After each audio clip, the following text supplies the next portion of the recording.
Assalamualaikum warahmatullahi taala wabarakatuh. Alhamdulillah, sekali lagi kita berjumpa dalam program Bual Bicara bersama Ustaz Furqan bin Abdullah, yang mana pada hari ini kita akan cuba bahaskan mengenai menuntut ilmu sebagai ibadah. Okey. Ustaz, apakah yang dimaksudkan dengan menuntut ilmu sebagai ibadah tu? Boleh Ustaz cuba jelaskan?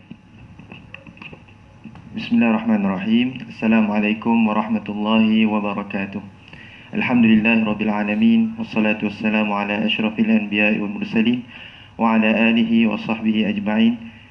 Sidang penonton yang dikasihi dan dirahmati oleh Allah SWT, dan juga saudara Saiful yang menjadi perantara kepada majlis kita. Jadi apakah yang dimaksudkan dengan menuntut ilmu itu sebagai ibadah?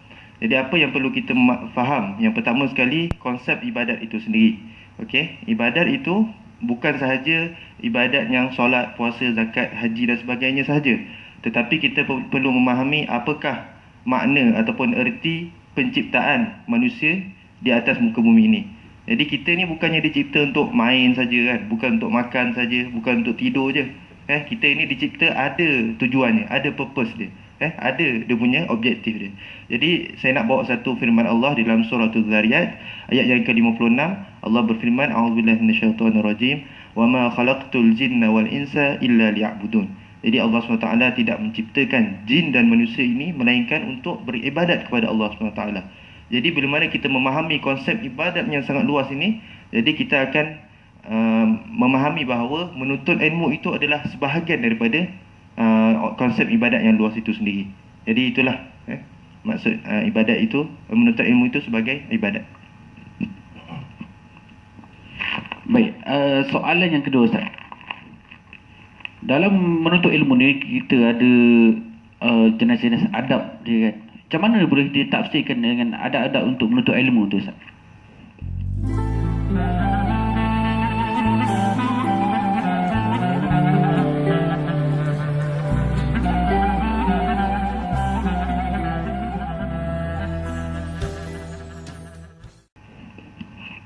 Jadi kalau kita nak membicarakan tentang adab-adab untuk menuntut ilmu ini, Encik Saiful dan juga sidang pendengar yang dirahmati Allah SWT, saya suka untuk membawa satu syair yang digubah oleh Imam Syafi'i radhiyallahu anhu.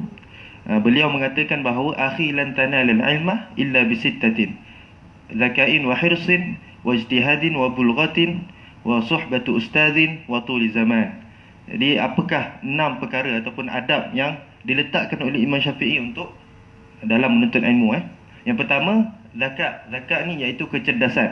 Kecerdasan ni bukan maknanya seorang itu hanya orang yang cerdas saja yang boleh menuntut ilmu, ataupun hanya orang yang pandai saja boleh menuntut ilmu. Tetapi kecerdasan ini boleh didapati melalui 2 jalan. Yang pertama, jalan fitrah, iaitu Allah SWT memberikan dia kurniaan ataupun gifted.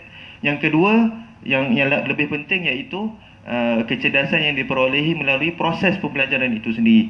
Jadi ia memerlukan satu proses yang panjang lah untuk mencapai kecerdasan itu. Yang kedua, hirsin. Hirsin maksudnya semangat. Nak menuntut ilmu ni kena semangat. Tak boleh nak sambil lewa ataupun asyik nak tidur je kan. Tapi nak menuntut ilmu ni kena ada semangat tu sendiri. Yang ketiga, ijtihad. Ijtihad ni maksudnya kesungguhan. Dia kena sungguh-sungguh, tak boleh nak main-main. Waktu main-main, waktu belajar betul-betul. Yang ketiga, wal bulghah. Bulghah ni maksudnya orang Indonesia panggil ongkos. Ataupun kita orang lama panggil fulus. Kan kalau dulu kita selalu dengar kalau ada fulus semua lulus. So maksudnya kena ada duit lah. Kena ada duit, bukan sekadar kita ni belajar ni sekarang ni dah tak ada benda yang free kat dunia ni. Nak belajar pun semua kena bayar. Tapi sekarang ni banyak contoh-contoh ataupun pembiayaan yang diberikan kepada orang yang nak menuntut ilmu. Zakatnya dengan PTPTN-nya, dengan MARA-nya, JPA dan sebagainya. Jadi kita kena berusaha lah untuk mendapatkan pembiayaan tersebut. Yang seterusnya, wa irsyadu ustaz, iaitu kena dapat petunjuk daripada ustaz. Ataupun ustaz ni luas, bukannya ustaz yang bidang agama saja, tapi maksudnya siapa sahaja guru yang berkelayakan dalam bidang tersebut. Okey, yang last sekali waktu li zaman, iaitu nak menuntut ilmu ni mesti mengambil proses yang lama, yang panjang. Jadi ada orang baru 1 sem ataupun baru 4 bulan dah tak tahan, nak stop belajar. Tu tak bagus. Sebab apa? Sebab ilmu ni nak dapat tu memang lama, kan? Sebab contohnya orang belajar diploma 2 tahun setengah, 3 tahun. Nak ambil degree 4 tahun pula, master lagi, kan? Jadi dia bukannya satu perjalanan yang pendek, tapi dia adalah satu perjalanan yang panjang. Okey, itu sedikit sebanyaklah 6 syarat ataupun adab yang digariskan oleh Imam Syafi'i rahimahullah taala. Okay, saya tertarik dengan adab yang ketiga tu, Ustaz, kesungguhan. Saya memandangkan sekarang ni, budak-budak sekarang ni dia tak ada nak sungguh-sungguh belajar. Kadang-kadang tu datang kuliah main-main, cikgu mengajar kat depan, lecturer mengajar kat depan, dia boleh berlari pergi kelas lain. Kan, kita tak nak benda tu berlaku dalam kalangan budak-budak kita, pelajar-pelajar kita sekarang, kan. Okey, Ustaz.